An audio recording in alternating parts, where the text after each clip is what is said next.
আসসালামু আলাইকুম। আজকে আমি নতুন আরও একটি রেসিপি নিয়ে চলে আসলাম। আমি আজকে সুজি দিয়ে ভীষণ মজা করে ক্ষীর টোস্ট মিষ্টি বানিয়ে দেখাবো। এই মিষ্টি দেখে এবং খেয়ে কেউ বুঝতেই পারবে না যে সুজি দিয়ে তৈরি করা। অনেক টেস্টি হবে আর খুবই কম সময়ে কম উপকরণ দিয়ে ঝটপট বানিয়ে নেওয়া যায়। আশা করছি আপনাদেরও ভালো লাগবে। ভালো লাগলে লাইক কমেন্ট শেয়ার করে দিবেন। তাহলে চলুন শুরু করি। প্রথমে সুজি গুঁড়া করে নেব। এজন্য একটা ব্লেন্ডার জগে নিয়ে নিচ্ছি 1.25 কাপ সুজি। এখন আমি একদম মিহি করে গুঁড়া করে নেব। একদম আটার মতো করে গুঁড়া করে নিতে হবে। এইরকম করে, যদি আস্ত থাকে তাহলে চেলে নিতে পারবেন। এখন আমি একটা বোলের মধ্যে নিয়ে নিচ্ছি আর এর মধ্যে দিয়ে দিচ্ছি গুঁড়া দুধ 1/3 কাপ। আমি এখানে ফুল ক্রিম গুঁড়া দুধ নিয়েছি। আর দিয়ে দিচ্ছি বেকিং সোডা 4 চামচের 4 ভাগের 1 ভাগ, বেশি দেওয়া যাবে না, 1 চিমটি দিতে হবে। এখন আমি মিক্স করে নিলাম। তারপরে এখানে আমি তেল দিয়ে দিচ্ছি 1 টেবিল চামচ। তেল দিয়ে ভালো করে ঘষে ঘষে মিক্স করে নিতে হবে। মিশানো হয়ে গেলে আমি এখানে লিকুইড দুধ নিয়েছি। আগে জাল দিয়ে ঠান্ডা করে নিয়েছি 1/3 কাপ। এখন অল্প অল্প করে দিব আর মিক্স করব। এই ডোটা একদম সফট করে মেখে নিতে হবে, পরে শক্ত হয়ে যায় যেহেতু সুজি আছে। এরকম সফট হবে। এখন আমি ঢেকে রেখে দিচ্ছি 10 মিনিট। 10 মিনিট পর ফিরে আসলাম। হাতের সাথে আর লেগে আসছে না, শক্ত হয়ে গেছে। এখন এরকম করে অল্প অল্প করে নিয়ে গোল করে তারপরে চ্যাপটা করে নিচ্ছি। হাতে তেল লাগিয়ে নেবেন, তাহলে বানাতে সুবিধা হবে। মিষ্টিগুলো একদম মসৃণ করে বানিয়ে নিতে হবে, গায়ে ক্র্যাক থাকা যাবে না। আপনারা চাইলে চমচমের মতো করেও বানিয়ে নিতে পারেন। আমি এইরকম করে সবগুলো মিষ্টি বানিয়ে নিয়েছি। এখন এই মিষ্টিগুলো তেলে ভেজে নেব। চুলায় আগে থেকে তেল দিয়ে তেল হালকা গরম করে নিয়েছি। তেল কিন্তু হাই হিটে গরম করে তারপর মিষ্টি ছাড়া যাবে না। একদম হালকা হলেই মিষ্টিগুলো একটা একটা করে দিতে হবে। দিয়ে চুলার আঁচ মিডিয়াম আঁচে করে মিষ্টিগুলো উল্টে পাল্টে ভেজে নিতে হবে। একটু সময় নিয়ে ভালো করে ভেজে নেবেন, তাহলে মিষ্টির ভিতরে ভালোভাবে ভাজা হবে, শিরা ঢুকবে ভালোভাবে।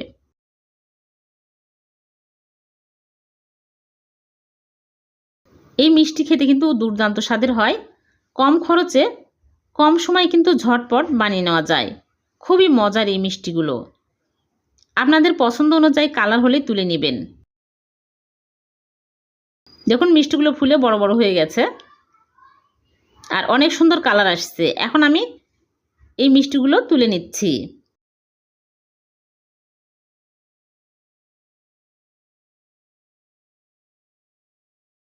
সবগুলো মিষ্টি আমি ভেজে তুলে নিয়েছি। এখন এই মিষ্টিগুলো আমি এক সাইডে রেখে দেব ঠান্ডা হওয়ার জন্য। ঠান্ডা হতে থাকুক আর এদিকে আমি মালাই তৈরি করে নিব। চুলায় প্যান বসিয়ে দিয়ে দিচ্ছি লিকুইড দুধ 1 কাপ। আমি আগে জাল দিয়ে ঘন করে নিয়েছি। আর দিয়ে দিচ্ছি গুঁড়া দুধ 1/2 কাপ।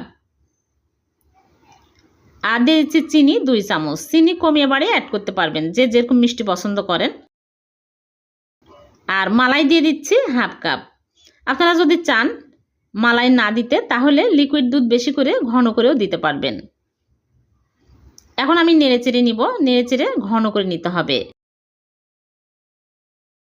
অনবরত নেড়েচেড়ে নিতে হবে, তাছাড়া কিন্তু তলায় লেগে যাবে যেহেতু ঘন। এলাচের গুঁড়া দিয়ে দিচ্ছি সামান্য পরিমাণে, তাহলে সুন্দর ফ্লেভার আসবে। আর ঘি দিয়ে দিচ্ছি 1 চামচ। ঘি অবশ্যই দিবেন, ঘি না দিলে কিন্তু প্যানের সাথে লেগে যাবে আর খেতেও ভালো লাগবে না। মিষ্টিতে ঘি দিলে সুন্দর একটা ফ্লেভার পাওয়া যায় আর খেতেও অনেক টেস্টি হয়। এইরকম ঘন হলেই আমি নামিয়ে নেব। বেশি ঘন করা যাবে না, পরে শক্ত হয়ে যাবে। এখন আমি একটা বাটিতে ঢেলে এক সাইডে রেখে দিচ্ছি।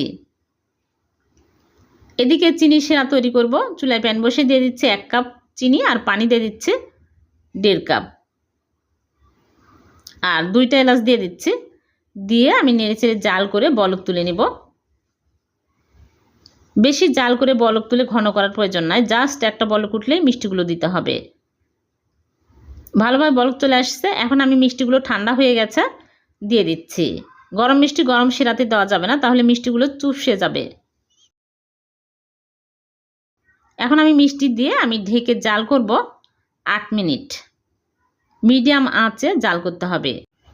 মাঝখানে একবার নেড়েচেড়ে দিয়েছি, মিষ্টিগুলো হয়ে গেছে। এখন আমি নেড়েচেড়ে চুলা থেকে নামিয়ে নিচ্ছি।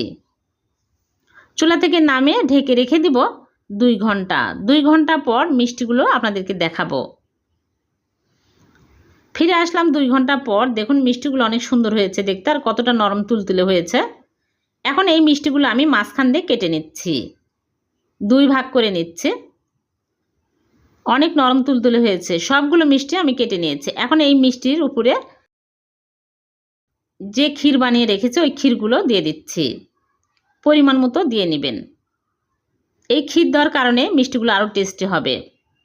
অনেক মজার হয়েছে এই মিষ্টিগুলো, ছানার মিষ্টির চাইতেও কিন্তু বেশি টেস্টি হবে। ছানা দিয়ে যে মিষ্টি বেশি টেস্টি হয় তা না, অন্যান্য উপকরণ দিয়েও কিন্তু মিষ্টি টেস্টি করা যায়। হয়ে গেল সুজি দিয়ে মালাই টোস্ট মিষ্টি। ভালো লাগলে লাইক কমেন্ট শেয়ার করে দিবেন।